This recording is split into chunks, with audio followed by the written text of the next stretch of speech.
মায়ের পায়ের নিচে জান্নাত, মায়ের পায়ের নিচে কি জান্নাত পড়ে আছে?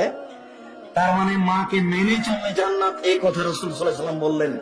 এমনটা হতে পারে আপনার স্ত্রী আপনার চেয়ে বেশি আপনার মাকে দেখে, এমনটা হতে পারে। সম্মানিত দিনী বোন, আপনাকে আমি অনুরোধ জানাচ্ছি, আপনি আপনার শাশুড়িকে মেনে নেন, ভালো হবে।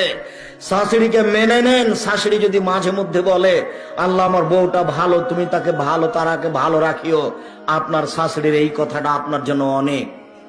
আর যদি অগোচরে আপনার শাশুড়ির চোখের পানি বের হয়, আমার বৌমা আমাকে এই কথা বলল, আমার ছেলেটা আমাকে টাকা দিয়ে গেল, যার কারণে আমার বৌমা আমাকে এই কথা বলল, যদি আপনার শাশুড়ির আপনার অগোচরে এক ফোঁটা চোখের পানি ঝরে, এর নাম আশীর্বাদ।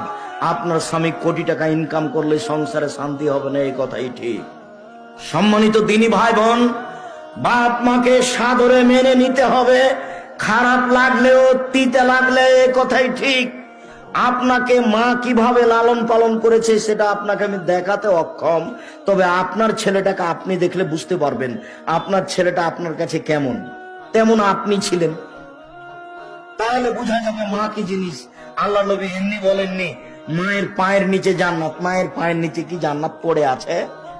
তার মানে মাকে মেনে চললে জান্নাত, এই কথা রাসূল সাল্লাল্লাহু আলাইহি ওয়াসাল্লাম বললেন।